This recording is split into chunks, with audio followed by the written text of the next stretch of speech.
안녕하세요.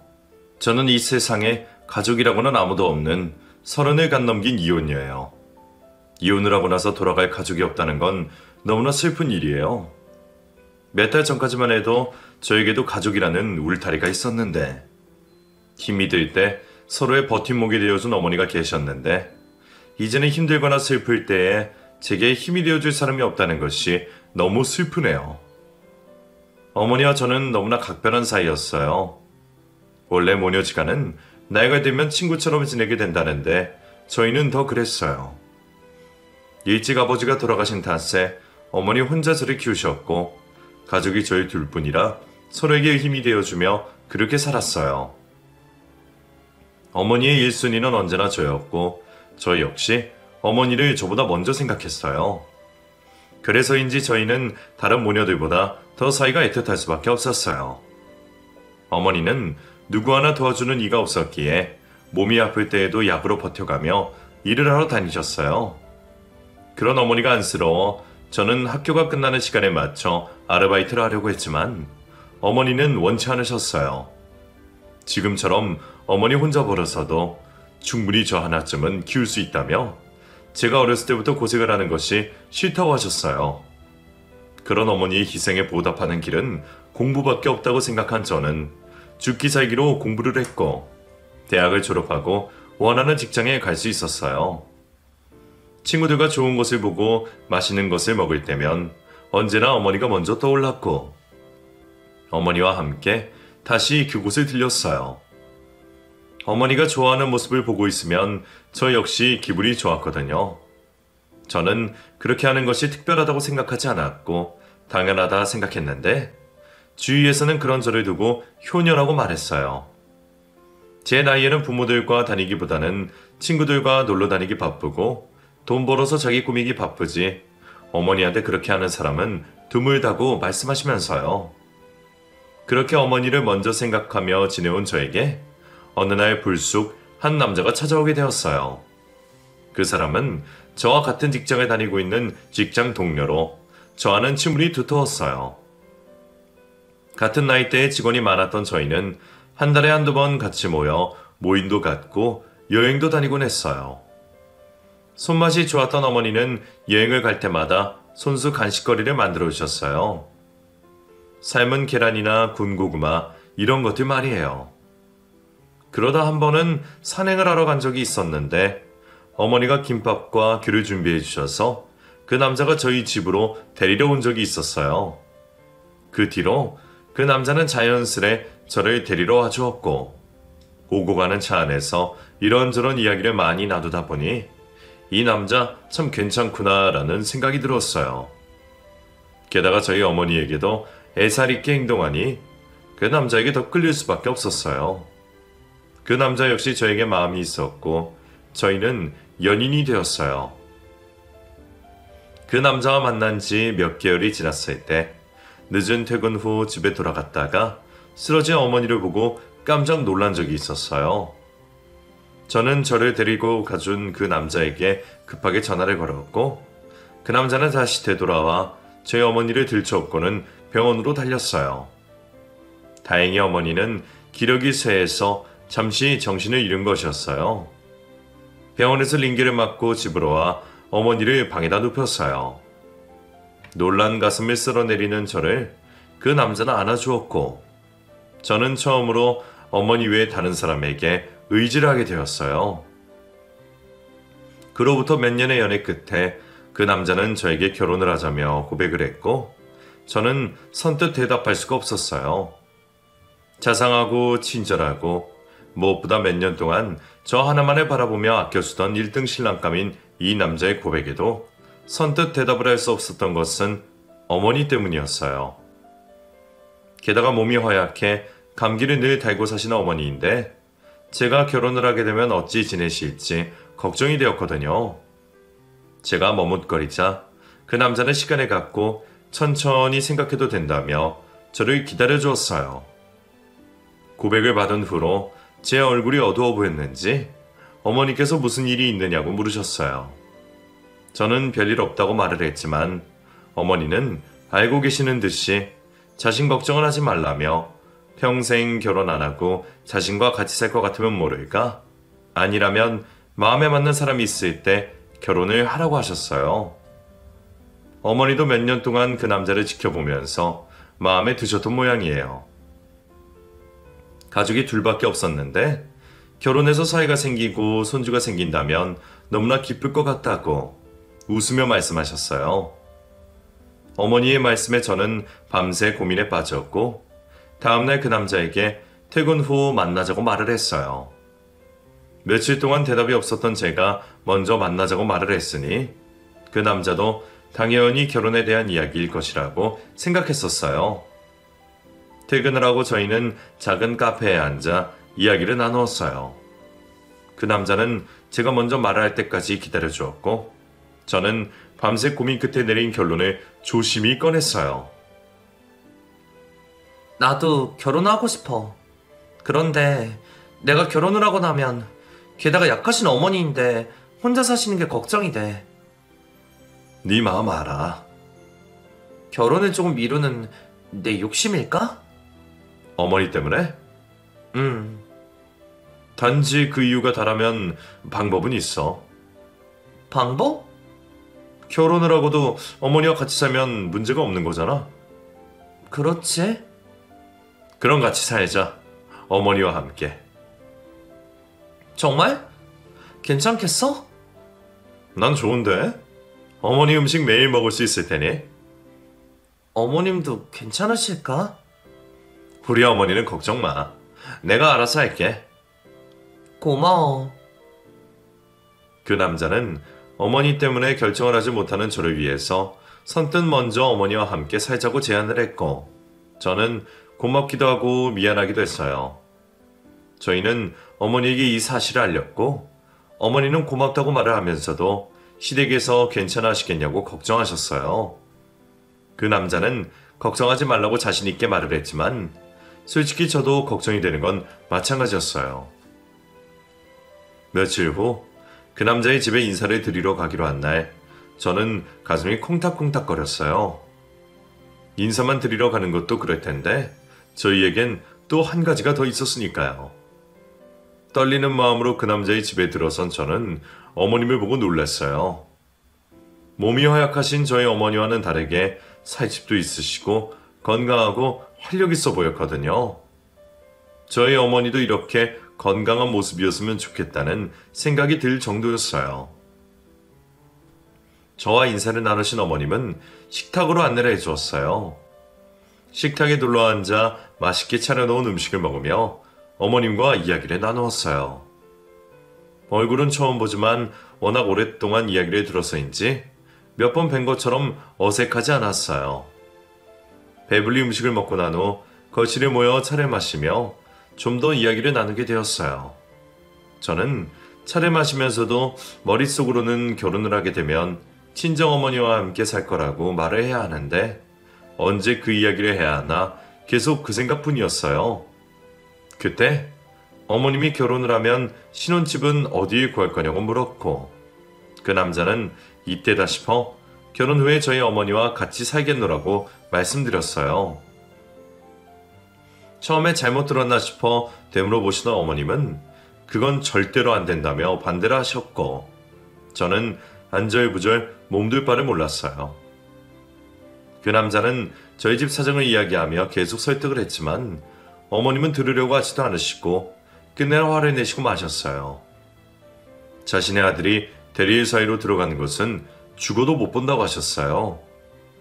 누구 좋으라고 그 집에 보내냐며 절대로 안 된다고 못을 박으시고는 방으로 들어가셨어요. 저는 말없이 가만히 앉아 있었고 그 남자는 난처한 표정을 지었어요.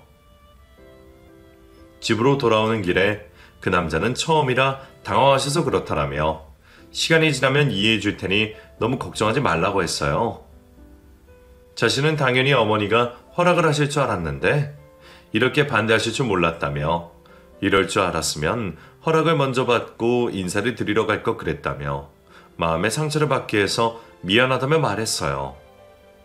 이게 어디 그 남자의 잘못인가요? 저는 괜찮다고 말을 하고 집으로 들어왔어요. 인사를 하고 들어온 저를 보고 어머니는 어땠냐고 물었고 저는 차마 반대를 한다는 말을 하지 못하고 좋았다고 거짓말을 했어요.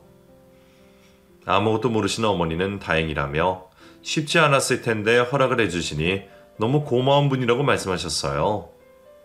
저는 어머니에게 애써 웃음을 보이고는 방으로 들어왔어요. 어머님이 생각을 바꾸시면 좋지만 혹시나 그러지 못할 경우엔 어떻게 해야 하나 잠이 오질 않았어요. 그 뒤로 그 남자는 계속해서 어머님을 설득을 했지만 어머님의 고집을 꺾을 수가 없었어요.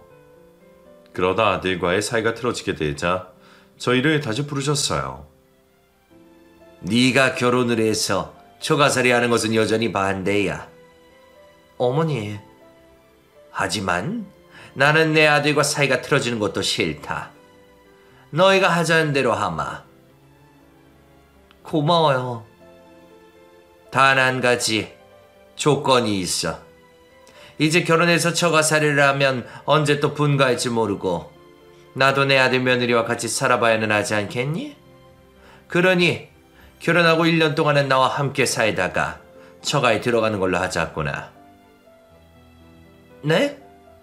싫으냐? 아니요, 그런 게 아니라 내가 양보해 줄 수 있는 건 여기까지야.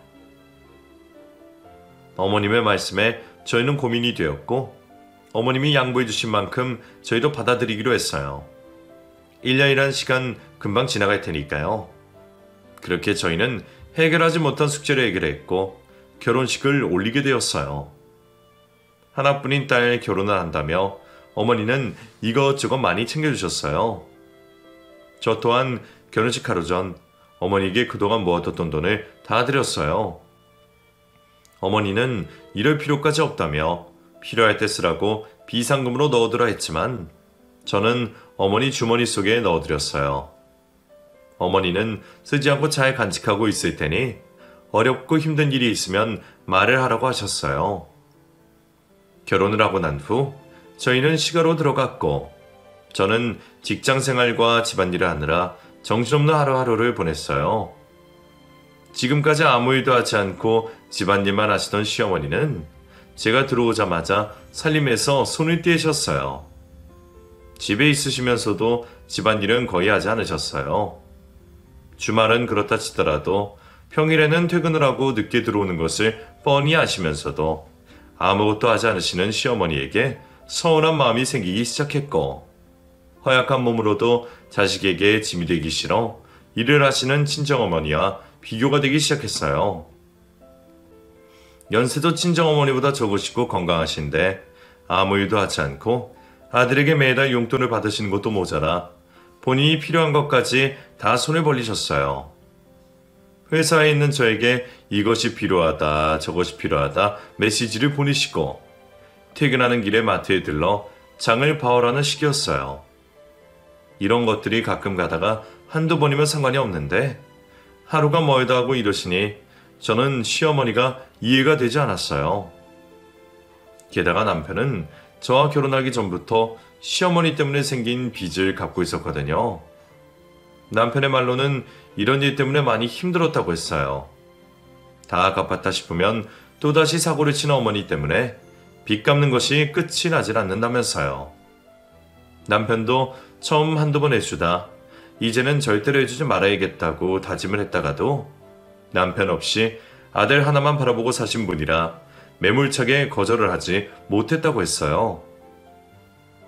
아들이 자신 때문에 이렇게 힘든 것은 알지 못한 채 아무렇지 않게 매번 저러고 계시니 저는 더 이해를 할 수 없었죠. 저라면 그럴 일을 애시당초 만들지도 않겠지만 만약에 시어머니처럼 어쩔 수 없이 자식한테 피해를 주게 되었다면 저는 식당 설거지를 해서라도 어떻게든 도움을 주려고 했을 거예요. 저렇게 자식한테만 떠넘기고는 있지 않았을 거예요. 자식이 부모를 위해서 하는 건 당연하다 여기시는 시어머니의 그 마음가짐이 저는 마음에 들지 않았어요. 여하튼 저는 평일에는 직장과 집안일로 친정에 갈 수 없었고 주말을 이용해 잠시 친정에 들러 어머니를 뵈었어요. 어머니는 저희가 갈 때마다 맛있는 음식을 만들어 주셨고 도와주려고 옆에 가기라도 하면 거실로 밀어내며 마음 편히 쉬었다 가라고 아무것도 시키지 않으셨어요. 매번 갈 때마다 대접을 받게 되니 오히려 어머니에게 죄송스러워진 저희는 어머니를 모시고 차라리 맛있는 식당을 가는 것이 더 낫겠다고 생각했어요. 그래서 친정에 가게 되는 주말에는 식당을 미리 예약을 하고 어머니를 모시고 갔어요. 어머니는 집에서 먹으면 되는데 굳이 돈을 들여가면서 밖으로 나가냐고 하셨지만 저희는 그것이 마음이 더 편했어요. 식당에서 맛있는 밥을 먹고 그 주변에 괜찮은 곳을 구경하고 너무나 즐거웠어요. 그렇게 몇 달이 지나자 시어머니는 친정에 자주 가는 걸로 딴지를 거셨어요. 한 달에 많이 가봐야 2-5번 정도인데 그것도 많이 간다며 갈 때마다 잔소리를 하시고 친정에 다녀온 날이면 찬바람이 쌩 하고 불었어요. 가면 갈수록 잔소리가 점점 더 심해지시고 눈치를 주시던 시어머니는 급기야 주말마다 일을 만들어 제가 친정에 갈 수 없게 만드셨어요. 분명 돌아오는 주말에 친정에 다녀온다고 말씀을 드렸는데 시어머니는 깜빡했다는 말을 하며 친구들을 집으로 초대하셨어요. 그것도 미리 말씀을 하신 것도 아니고 친정에 가려고 나서는데 친구분들이 들이닥치자 그제서야 말씀을 하시는 바람에 너무 황당하고 당황스러웠어요. 그것도 모자라 음식할 재료도 없는데 저녁을 차리라는 말에 저는 부랴부랴 마트로 향할 수밖에 없었어요. 마음 같아서는 모르는 척하고 친정에 가고 싶었지만 차마 그렇게나 할 수가 없었어요. 제가 그렇게 행동을 하면 제 얼굴에 침을 뱉는 거니까요. 전화하는 수 없이 친정어머니께 급한 일이 있어서 못 간다 연락을 드리고선 장을 받아가 음식들을 만들었어요. 어렸을 때부터 어머니와 같이 음식을 만들어 먹다 보니 저는 웬만한 음식들은 거의 만들 수 있었고 어머니의 손맛을 물려받아 음식 맛도 좋았어요. 한상 떡하니 차려진 음식들을 보고 친구분들은 놀라하셨고 음식 맛을 보더니 더 놀라하셨어요. 결혼한 지 얼마 되지 않은 새댁이 음식도 깔끔하게 맛있게 잘한다며 칭찬을 하셨어요. 그러면서 며느리 잘 들었다며 우리 며느리 밥은 맛이 없어서 먹지를 못한다며 웃으셨어요. 한참이나 놀다가 친구분들은 돌아가시고 저는 화가 난 채로 주방에서 뒷정리를 하고 있었어요. 그때 시어머니가 주방으로 들어오셨어요. 그렇게 하면 그릇이 깨지겠니? 오늘 친정에 간다고 말씀드렸잖아요. 나이가 들면 깜빡할 수도 있는 거지. 그리고 오늘만 날이니 매달간에 친정오네 하루 안 간다고 무슨 일이 생기는 것도 아니고. 미리 말씀해 주셨으면 좋았잖아요. 나도 깜빡했다니까 왜 자꾸 그러니? 앞으로 이 집에서 살래도 반년밖에 남질 않았는데 시애미 속 좀 편하게 할 수는 없니? 저를 기다리고 계셨을 친정어머니께 죄송스러워서 그런 거죠. 그럼 나는 이제 곧 있으면 평생 자식 끼고 살 사돈인데 매달 주말마다 꼭 만나야겠어? 자식 빼앗기는 나는 불쌍하지도 않아. 고마워 말고 될 수 있으면 친정에 가는 거 차지하도록 해라. 내 주위에 너처럼 친정 자주 간다는 며느리는 보지를 못했다. 결혼한 지 얼마나 됐다고. 시어머니는 불난 제 마음에 더 부채질 하시고는 방으로 들어가셨어요. 시어머니는 말끝마다 처가살이를 해야 하는 남편이 불쌍하다고 말씀하셨어요. 결혼 전에 다 끝난 이야기를 계속하시는 시어머니 때문에 하루도 마음 편할 날이 없었어요. 시어머니뿐만이 아니라 남편도 마찬가지였어요. 본인이 먼저 어머니와 같이 살자고 말한 결혼인데 결혼을 하고 시어머니와 함께 살면서 마음이 변한 것인지 시어머니에게 가스라이팅을 당한 것인지 시어머니의 하소연을 잠자코만 듣고 있었어요. 마치 시어머니의 말이 다 옳다는 듯이요. 그런 남편의 행동에 화가 난 저는 남편에게 화를 냈지만 남편은 이제 시어머니와 같이 살 날이 반년밖에 남지 않았다며 그동안만이라도 시어머니의 마음을 좀 헤아려주면 안 되겠냐며 시어머니가 하라는 대로 하자고 했어요. 사람 마음이 이렇게 손바닥 뒤집듯 뒤집힐 줄이야. 저는 남편에게도 큰 실망을 하게 되었어요. 그 이후로도 시어머니는 주말마다 친정에 가지 못하게 하셨고 남편은 여전히 아무 말도 하지 않았어요. 그러던 어느 날 수화기 너머로 어머니의 목소리가 심상치 않음을 느낀 저는 퇴근을 하고 곧바로 친정으로 달려갔어요. 제 예상대로 어머니는 어두컴컴한 방 안에서 홀로 끙끙 앓고 계셨어요. 저는 서둘러 어머니를 모시고 병원에 다녀왔어요. 몸이 아픈 데다가 며칠 동안 아무것도 드시지 못하셨다니 저는 가슴이 너무 아팠어요. 뜨뜻한 방에 어머니를 눕히고선 어머니가 드실 죽을 끓이기 위해 냉장고 문을 열었어요. 냉장고 안에는 먹을 만한 것들이 없었어요. 그동안 요리를 안 하셨던지 휑하니 비어있는 냉장고를 보니 마음이 아파왔어요. 저는 마트로 가서 음식 재료들을 사고 근처 정육점에서 사골곰탕도 샀어요. 집에 돌아온 저는 우선 어머니가 드실 죽을 끓여놓고 한동안 먹을 수 있는 반찬들을 만들어 냉장고에 넣었어요. 그리고 정육점에서 사온 사골곰탕을 소분해서 팩에다 담아놓고선 내일 먹을 것 빼고는 냉동실에 넣어뒀어요. 그리고는 식힌 죽을 들고 어머니가 주무시고 계시는 방으로 들어갔어요. 조심스레 어머니를 흔들었더니 어머니가 눈을 뜨셨어요. 자고 일어나서인지 눈이 더 휑하게 보였어요. 저는 어머니를 일으켜 죽을 조금씩 먹였어요. 몇 숟갈 드신 어머니는 도저히 못 먹겠다며 그릇을 밀어냈어요. 저는 조금이라도 더 드셨으면 했지만 속에서 받지 않는 듯 했어요.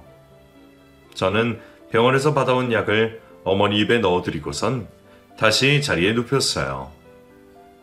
그렇게 어머니는 또다시 잠이 들었고 저는 거실에서 어머니가 다시 깰 때까지 기다리다 잠이 들었어요. 그러다 누군가가 깨우는 소리에 눈을 떴어요. 아직도 집에 안 간 거야? 일어나는 거 보고 가려고요. 난 괜찮으니 어서 가봐라. 집에서 다들 기다리겠다.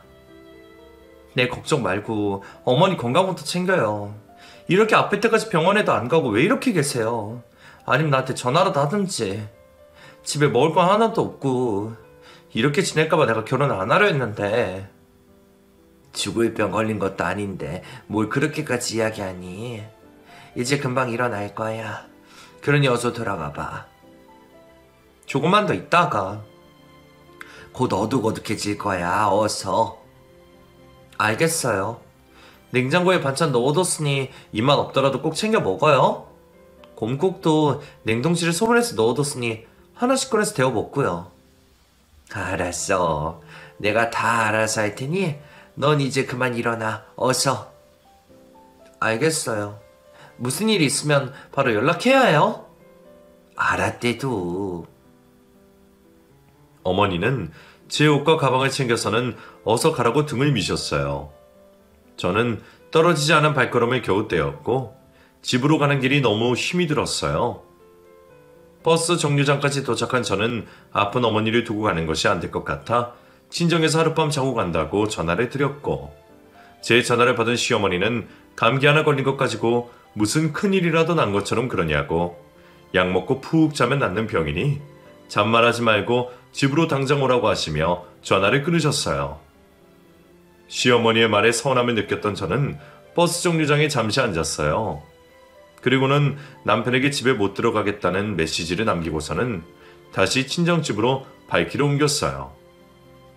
갔는 줄로만 알았던 제가 다시 집으로 들어가자 친정어머니는 깜짝 놀라하셨어요. 하룻밤 자고 간다는 말에 이러지 않아도 되는데 왜 그러냐며 이러다 시어머니 눈밖에 나는 것이 아니냐고 걱정을 하셨고 저는 괜찮다고 시어머니가 오히려 자고 오라고 그랬다며 거짓말을 했어요. 그제서야 안심이 되는지 친정어머니도 안심을 하셨어요. 결혼하고 나서 처음으로 어머니와 단 둘이 누워있으니 기분이 이상했어요. 자고 있는 어머니의 몸을 한 손으로 감싸 안았더니 너무 따뜻하고 포근했어요. 조금 전까지 서운했던 감정들은 다 없어지고 잠이 솔솔 왔어요. 다음날 아침 내리쬐는 햇살이 눈이 부셔 저는 눈을 찌푸리며 일어났고 제 옆에 주무시고 계시던 어머니가 자리에 보이지 않았어요. 놀란 마음에 후다닥 거실에 나온 저는 아침 식사를 준비하고 있는 어머니의 뒷모습을 보았어요. 저는 뛰어가 아픈데 왜 이러고 있냐며 말을 했고 어머니는 이제 다 나았다며 어서 앉으라고 하셨어요. 저는 오랜만에 어머니가 차려주신 음식을 먹었어요. 어머니는 어제 제가 해놓은 죽을 데워 드시면서 음식 솜씨가 점점 더 좋아지는 것 같다고 하시며 웃으셨어요. 어머니의 밝은 미소를 보니 저 또한 기분이 좋아졌어요. 저는 조금 괜찮아졌다고 몸을 막 움직이면 안 된다고 잔소리 늘어놓았고 어머니는 제 잔소리가 듣기 싫으니 어서 밥 먹고 집으로 돌아가라고 하셨어요. 그 소리에 저는 피식 웃었고 어머니와 기분 좋게 식사를 마치고서는 집을 나섰어요. 어제 저녁에 나설 때와는 다르게 발걸음이 너무 가벼웠어요. 집에 도착한 저를 보자마자 시어머니는 노발대발 역정을 내셨어요. 분명히 집에 들어오라고 말했는데 자신의 말을 무시하고 들어오지 않았다며 어디서 배워먹은 버르장머리냐며 고함을 지르셨어요. 사돈의 몸은 좀 어떠냐는 말도 없이 다짜고짜 자신의 말만 하시는 시어머니에게 아무런 말도 하고 싶지 않았어요. 그래서 아무 말도 하지 않고 가만히 있었더니 이제는 시어머니 말을 무시한다며 난리도 아니었어요. 그 소리에 방에 있던 남편이 밖으로 나왔고 시어머니를 말렸어요. 시어머니는 남편이 나오자 남편의 팔을 붙잡으며 더 울부짖었어요. 같이 살고 있는 지금도 이런 대접을 받는데 따로 살면 자신을 어떻게 대할지 눈에 훤하다며 그때는 거들떠도 보지 않을 거라며 하셨어요. 남편은 그런 시어머니를 달래며 방으로 모시고 들어갔고 저는 방에 들어와 갈아입을 옷을 꺼내었어요. 그때 시어머니를 달래고 들어온 남편이 화를 버럭 냈어요. 어제 집에 들어왔으면 이런 일도 안 생겼을 텐데 왜 자꾸 일을 만드냐는 것이었어요. 저는 어이가 없었어요. 당신 어머니라면 그렇게 했겠냐며 따졌어요. 그러자 남편은 배려심이 많은 여자인 줄 알았더니 자기 생각밖에 하지 않는 여자라고 말했어요. 저는 머리 끝까지 화가 났고 폭발하고 말았어요. 배려심이 없는데 누군데? 며칠 동안 아무것도 못 드셔서 누워만 있는 사람을 두고 왔어야 했어? 그런 것도 하나 못 이해해. 어머니한테 먼저 양해를 구했어야지. 내가 아무 말도 안 하고 그랬다는 거야? 연락 드렸잖아. 허락도 안 했는데 연락만 드리면 끝인 거야? 내가 친정 어머니 병간호하는 것까지 허락을 받아야 해. 어른 모시고 살면 당연한 거 아니야. 그래 알겠어. 내가 나중에 당신이 어떻게 나오나 지켜볼게. 그때에도 이렇게 말할 수 있나 어디 두고 보자. 잔말 말고 어머니한테 가서 사과드려. 됐어. 나도 참을 만큼 참았어. 저는 들고 있던 옷을 가지고 화장실로 들어갔어요. 배려심이 없는 사람들이 누군데 저딴 소리라는 건지 너무 어이가 없어서 가슴이 답답해져 갔어요. 시어머니 때문에 저와 남편 사이는 말도 못할 만큼 멀어져만 갔어요. 정말 필요한 말들만 할 뿐이었어요. 그리고 며칠 뒤 시어머니는 뜬금없이 식당을 차리겠다고 말을 하며 저희에게 돈을 요구했어요. 저는 말문이 탁 막혔어요. 아직까지도 남편은 빚을 갚고 있는데 또 돈을 해달라고 말을 하다뇨. 정말 양심이 없으신 건지 저는 고민할 필요도 없이 듣자마자 안 된다고 딱 잘라 거절했어요. 그러자 시어머니는 어떻게 그렇게 단칼에 거절할 수 있냐며 서운하다는 듯이 말씀하시며 남편의 얼굴을 쳐다보았고 남편 역시 더 이상은 해줄 수 없다고 말했어요. 그러자 시어머니는 화를 내며 방으로 들어가셨어요. 그동안은 시어머니가 하자는 대로 가만히 있었던 남편이 단칼에 거절을 하자 저는 깜짝 놀랐어요. 저는 남편이 또 해준다고 나서는 것은 아닌가 속으로 긴장하고 있었거든요. 남편이 저렇게 말해주니 오히려 다행이다 싶었어요. 이렇게 해서 이 일은 일단락이 되는 듯 했으나 시어머니는 포기하지 않으셨어요. 저를 볼 때마다 돈 얘기를 하셨고 지금처럼 평생 자식한테 용돈을 받아가며 살 수는 없지 않냐며 내가 벌어서 쓰고 싶다는데 왜 그리 반대를 하냐며 대출을 받아서라도 마련하라며 밥도 먹지 않고 고집을 피우며 난리를 치셨어요. 저는 시어머니의 말을 한 귀로 듣고 한 귀로 흘려버렸고 매일을 난리 피우시던 시어머니는 그만 포기를 하셨는지 어느 날부터 입도 뻥끗하지 않으시고 가만히 계셨어요. 저는 다행이라고 생각했어요. 하지만 시어머니가 식당을 포기했다고 생각한 것은 저의 잘못된 판단이었어요. 시어머니는 가게를 계약을 했고 리모델링을 한다며 매일같이 식당으로 나가셨어요. 시중에 단 한 푼도 없이 일을 진행하고 있는 시어머니가 의심스러웠어요. 시어머니에게 돈을 마련해 줄 사람은 남편밖에 없다고 생각한 저는 남편에 닥달했고 저 모르게 대출을 받아서 시어머니에게 드렸다는 것을 알게 되었어요. 저는 큰 배신감에 손이 바들바들 떨렸어요. 저는 지금도 다 못 갚은 대출금이 있는데 또 받으면 어쩌냐며 식당을 아무나 하는 것도 아니고 평생 집에만 계시던 분이 작은 식당도 아니고 큰 식당을 어떻게 운영을 하냐며 제정신이라고 소리를 질렀어요. 다른 부모들은 자식한테 조금이라도 더 주려고 노력을 한다는데 어머니는 자식한테 있는 것을 다 빼앗아서라 하냐며 고래고래 고함을 질러댔어요. 그러자 남편은 오히려 저에게 화를 내며 당신 어머니 같으면 이렇게 나왔겠냐고 말을 했고 저는 기다렸다는 듯이 친정어머니와 시어머니를 비교해가며 말했어요. 그러자 남편은 자신의 어머니에 대해서 함부로 말하지 말라며 대출받은 건 자기가 다 갚을 테니 신경 쓰지 말라고 했어요. 저는 남편의 그 말에 너무 어이가 없었어요. 내가 번 돈이니 간섭하지 말라는 소리처럼 들렸거든요. 혼자 버는 것도 아니고 둘이 같이 벌어서 같이 생활하고 있는 마당에 자기가 번 돈은 자기가 알아서 한다니요. 정말 너무 어처구니가 없어서 그날 저와 남편은 결혼한 이후에 처음으로 크게 언성을 높여가며 싸웠고 밖에 나갔다가 들어오시던 시어머니가 저희 방문을 활짝 열며 어른 모시면서 큰 소리로 싸운다며 고함을 지르셨어요. 저는 시어머니가 고함을 지르셔도 할 말은 해야겠다 싶어 남편이 대출받은 것에 대해서 이야기를 했고 시어머니는 내 아들이 해준 것을 네가 왜 참견이냐며 말씀하시고는 방문을 닫고 나가버리셨어요. 저는 너무 황당했고 시어머니, 남편 둘 다 쳐다보기도 싫어졌어요. 시어머니는 아들 내가 다투던지 관심은 없고 오로지 식당에만 관심이 있었고 저도 이제는 모르겠다며 모자지간 알아서 살아라며 신경을 아예 꺼버렸어요. 그러는 와중에 친정어머니가 뇌출혈로 쓰러졌다는 소식을 듣게 되었고 저는 슬픔에 빠지게 되었어요. 시어머니의 일로 친정어머니에게 신경을 못 쓴 것 같아 죄송했어요. 제가 옆에 있었더라면 이런 일이 없었을 텐데 저는 죄책감에 숨을 쉴 수가 없었어요.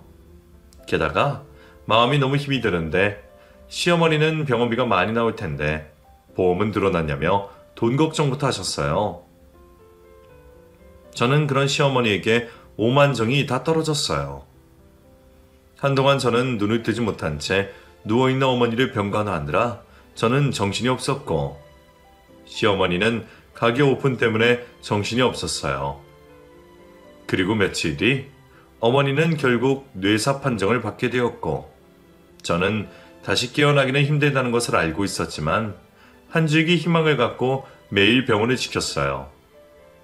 그런 저를 보고 시어머니는 자신의 어머니만 돌보고 있다면서 가만히 침대에 누워만 있는 사람 뭐 돌볼 것이 있냐며 매일같이 병원에 가냐고 제 가슴에 비수를 꽂았어요.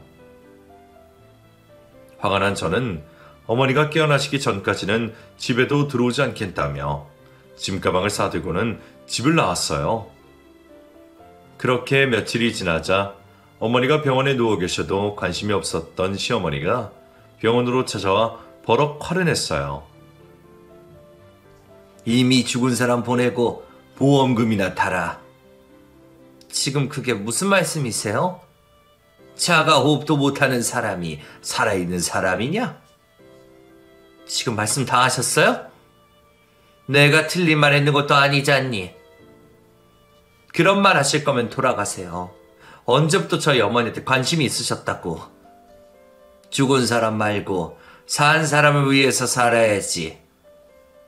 저희 어머니는 아직 죽지 않았어요. 네가 그리 아니라고 해도 죽은 사람과 똑같아. 어머님, 깜짝이야. 얘가 어디서 이렇게 고함에 질러대니? 겁이 나서 말이라도 어디 붙이겠니? 시어머니의 말에 피가 거꾸로 쏟는 것 같았어요. 아직 살아있는 사람을 앞에다 두고 무슨 말을 하는 건지. 그 순간 제 눈에는 아무것도 보이는 것이 없었고 저는 시어머니를 있는 힘껏 밀어냈어요. 뒷걸음질 치던 시어머니는 바닥에 주저앉았고 며느리가 시애미를 미친다며 소리를 질렀어요. 그러자 병원에 있던 사람들이 하나둘 모여들며 웅성웅성거리기 시작했어요. 예전 같았으면 다른 사람들의 눈이 무서워 참고 그 자리에서 벗어났을 텐데 이미 눈에 아무것도 보이지 않았던 저는 다른 사람들의 시선 따위는 신경이 쓰이지 않았어요. 저는 여전히 바닥에 앉아 소리를 지르고 있는 시어머니에게 오늘 내일 하는 사돈한테 와서 한다는 소리가 죽은 사람이니 보험금이나 타라는 말도 안 되는 소리를 하냐며 사람이라면 그런 소리를 할 수가 없을 거라며 소리를 질렀어요. 그러자 주위에 있던 사람들이 시어머니를 이상한 눈으로 쳐다보았고 시어머니는 벌떡 일어나며 누가 그런 소리 했냐며 엄한 사람 잡지 말라고 말하며 뒤도 돌아보지 않고 주랭랑을 쳤어요. 시어머니가 가시고 난 다음 한참 동안 저는 심장이 벌렁거려서 제대로 숨을 쉴 수가 없었어요. 할 말이 있고 안 할 말이 있는 것이지. 어쩌면 다른 사람 생각은 전혀 하지 않고 자기 하고 싶은 말을 모조리 다 내뱉을 수가 있는 것인지 저는 도저히 용서를 할 수가 없었어요. 아니, 절대로 용서하지 않겠다고 다짐을 했어요. 시어머니가 한바탕 소란을 일으킨 다음날 어머니는 끝내 저를 보지 못한 채 돌아가셨고 저는 너무나 가슴이 아팠어요. 어제 시어머니가 한 말들을 어머니가 들으신 것만 같았어요. 어머니를 지켜드리지 못한 제 자신이 너무 싫었어요. 장례를 치르는 내내 저는 물 한 모금도 넘기지를 못했어요. 울다가 지쳐 쓰러지기를 반복했어요. 겨우 장례를 치른 저는 친정으로 가 어머니의 유품을 챙겼어요. 어머니의 옷가지들과 물건들을 정리하면서 저는 하염없이 울었어요. 아직까지 어머니를 보내드리는 것이 너무 힘이 들었어요. 정리를 하다가 쉬다가를 반복하니 어느새 늦은 밤이 되었고 저는 마지막 남은 옷장 서랍을 열었어요. 그랬더니 거기에서 제가 결혼 전 어머니에게 준 통장을 발견했어요. 어머니는 제가 준 통장에서 1원 하나 꺼내 쓰지 않으시고 고스란히 가지고 계셨어요. 저는 통장을 보자마자 대성통곡을 하고 말았어요. 아버지가 돌아가시고 지금까지 일만 하시던 어머니가 쓰라고 준 돈도 못 쓰고 저리 가시다니 저는 어머니가 너무 믿기도 하고 그립기도 했어요. 며칠 동안 집을 정리하고 시댁으로 들어간 날 시어머니는 장례식이 끝나기를 기다렸다는 듯이 어머니가 남기신 보험금에 눈독을 들이셨어요. 꼭 어머니가 빨리 돌아가시기를 바랬던 사람처럼요. 저는 아직 보험금을 받지 않았다고 말을 했고 그 돈은 없는 돈으로 생각하고 1원 하나라도 쓰지 않을 거라고 말했어요. 그러자 시어머니는 남아있는 사람 살으라고 들어놓은 보험인데 왜 가만히 두고 있냐며 필요한 곳에 쓰자며 자신에게 투자하라고 말했어요. 저는 너무 어이가 없어서 말이 안 나왔어요. 투자할 곳이 없어서 시어머니에게요? 정말 어이가 없어서 말이 다 나오지 않았어요. 시어머니는 아무런 준비 없이 식당을 열다 보니 제대로 운영을 할 수 없었고 매달 적자를 보게 되었어요. 본인 돈 땡전 한 푼 없이 모든 것을 빌려서 하다 보니 매달 가게 월세에 공과금에 대출금 갚기 바빴어요. 한 달은 무섭게 돌아왔고 매달 적자를 보다 보니 이제는 남편조차 힘든 상황에 놓이게 되었어요. 어디 돈 나올 구석은 없고 매달 나가는 돈만 많아지게 되자 보험금을 내놓지 않고 꾹 쥐고 있던 저에게 시어머니뿐만 아니라 남편 역시 보험금 이야기를 하며 그 돈을 쓰자고 말했어요. 저는 너무 화가 났어요. 어머니가 감기로 며칠 앓고 계셨을 때에도 단 하룻밤도 어머니 옆에 못 있게 했던 사람들이 이제 와서 어머니의 목숨값을 달라니요. 두 모자에게 학을 뗀 저는 땡전 한 푼 줄 수 없으니 이혼을 하자고 말을 했어요. 그러자 보험금만 믿고 있었던 시어머니는 제발 사기를 살려달라고 애원을 하기 시작했어요. 내 어머니의 목숨은 아무렇지 않게 생각했던 시어머니 입에서 자신을 살려달라는 소리를 들으니 소름이 끼쳤어요. 저는 바로 가방에 옷가지들을 챙겨 넣었고 어머니가 병원에 계실 때 챙겨놓았던 이혼 서류를 던졌어요. 그러자 남편은 제 발을 붙잡으며 다시 생각해보라고 말했어요. 이렇게 가버리면 자기는 어쩌냐고요. 남편의 말에 어이가 없었던 저는 제 발을 붙잡고 있는 남편의 몸을 밀치며 그건 내가 상관할 바가 아니라며 내 돈 내가 알아서 하는데 신경 쓰지 말라고 말하며 집을 나왔어요. 집을 나왔지만 갈 곳이 마땅치가 않았던 저는 숙박시설에 며칠 묵으면서 살 집을 알아봤어요. 혼자 살면 되었기에 작은 원룸을 하나 구했어요. 그리고 남편에게 이혼을 계속했지만 합의 이혼을 할 수 없었고 결국 소송을 할 수밖에 없었고 어렵게 이혼을 하게 되었어요. 그리고 시어머니의 가게는 결국 폐업을 했고 집은 경매로 넘어갔어요. 그리고 남편 역시 빚을 갚지 못해 신용불량자가 되었어요. 한순간에 모든 것을 잃게 된 남편은 이혼을 한 저에게 계속해서 찾아와 매달렸어요. 그것이 너무 무섭고 힘이 들었던 저는 아무도 없는 이곳으로 이사를 와서 지내고 있어요. 여전히 어머니를 그리면서요.